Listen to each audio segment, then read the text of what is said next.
Hai, Assalamualaikum warahmatullahi wabarakatuh. Kembali lagi di channel aku, Lilis Nurfaiza.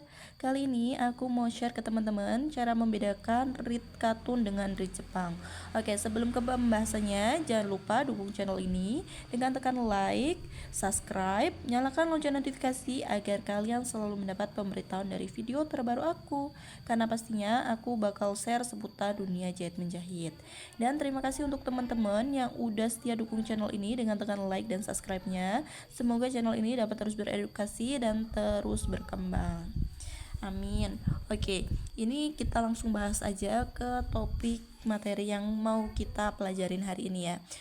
Ini sebenarnya cukup mudah ya kalau yang sudah tahu tentang dunia jahit menjahit. Tapi di sini untuk yang para pemula jangan khawatir, di sini aku juga masih belajar ya.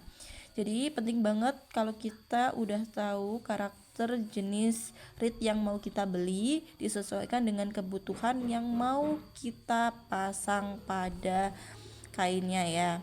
Oke, di sini aku udah siapkan dua jenis reed, yaitu reed katun dengan reed Jepang ya. Nah, di sini kita bahas tentang reed katun terlebih dahulu. Reed katun ini banyak varian ukuran ya.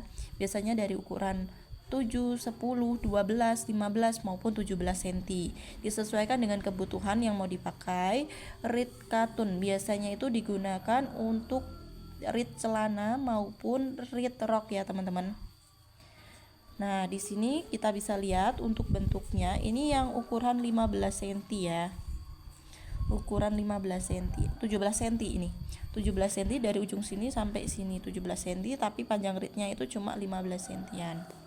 Nah, untuk mereknya itu sembarang, banyak, ada YKK, ada DM, ada EL atau apa, banyak banget. Pabriknya banyak ya, tapi yang familiar itu yang agak bagusan itu yang YKK gitu ya. Sesuai selera masing-masing untuk merek. Terus kalau reed celana ini dia bentuknya seperti ini ya, teman-teman. Perhatikan baik-baik. Nah, untuk reed celana dia bagian geriginya timbul ke atas. Nah, kalau reed celana itu dia ujungnya timbul ya, bagian geriginya timbul. Dan kalau reed Jepang yang di sisi sebelah kanan aku ini, dia bentukannya seperti ini. Nah, untuk reed Jepang dia bagian geriginya di bawah. Bagian geriginya di bawah sini ya. Terus dari kepalanya, dari kepala reednya bisa dilihat kalau reed Jepang dia bagian penariknya itu bentuknya kayak oval. Kayak gini. Terus kalau reed katun dia bentuknya lebih ke kotak ya. Bisa dilihat ya, bentuknya lebih kotak gitu. Terus nanti untuk hasil jahitannya, kalau reed yang bagian katun dia nanti hasilnya seperti ini. Biasanya bisa diterapkan di bagian celana maupun di rok ya. Ini untuk reed katun.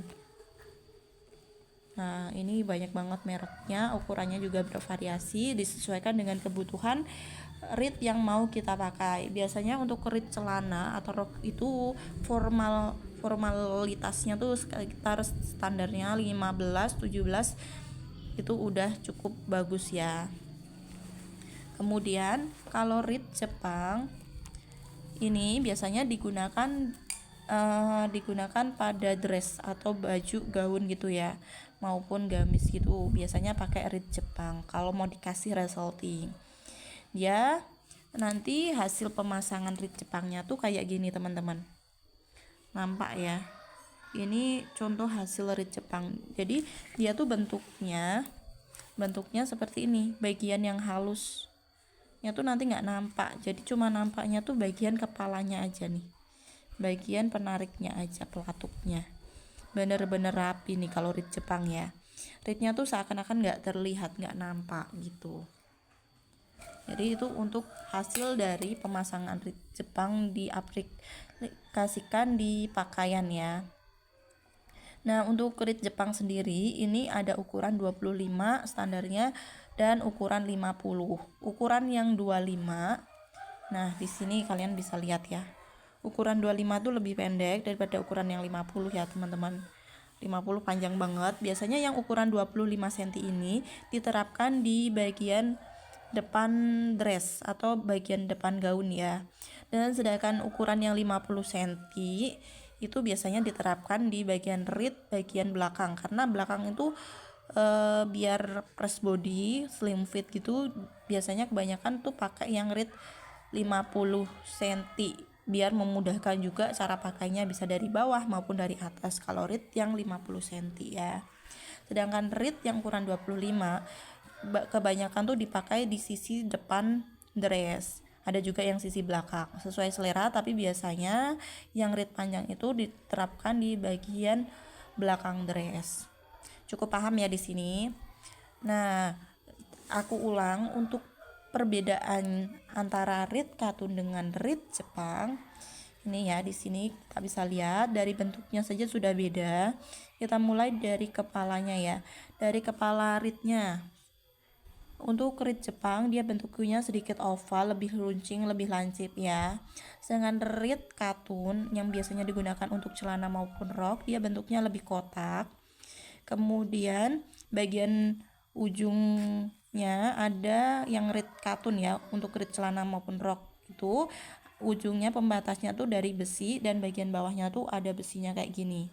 Sedangkan kalau rit Jepang bagian pembatasnya itu ada lim-liman kayak plastik gitu ya. Nih bentuknya kayak plastik, bagian ujungnya juga pembatasnya ada plastiknya kayak lim-liman, ada lim tembaknya gitu ya. Terus bentuk ritnya kalian bisa lihat, untuk rit katun atau yang digunakan untuk celana maupun rok, bagian ritnya yang ini tuh timbul ke depan ke atas ya. Sedangkan rit Jepang ritnya itu geriginya itu timbul di bagian bawah rit. Terus untuk ukuran rit katun ini banyak varian ukuran, mulai dari 7, 10 maupun 15, 17 sampai 20 ini ada ya. Nih, ada yang panjang juga nih. Nih, ini yang paling panjang. Ini sekitar 25 cm. Kemudian untuk rit Jepang biasanya digunakan untuk dress. Ukurannya sekitar 25, standarnya 25 dan 50 cm ya. Biasanya tuh yang dijual tuh ukuran 25 sampai 50 cm. Biasanya kalau rit Jepang biasanya digunakan untuk dress, gaun, baju, terus maupun gamis gitu pakai rit Jepang. Kalau rit katun biasanya digunakan untuk celana maupun rok. Nah, itu dia penjelasan dari aku. Apabila ada kekurangan dalam penyampaian ataupun kesalahan dalam penyampaian, mohon maaf. Thank you for watching. Jangan lupa untuk like dan subscribe. See you next video. Bye bye. Wassalamualaikum warahmatullahi wabarakatuh. Semoga video ini dapat bermanfaat. Bye bye.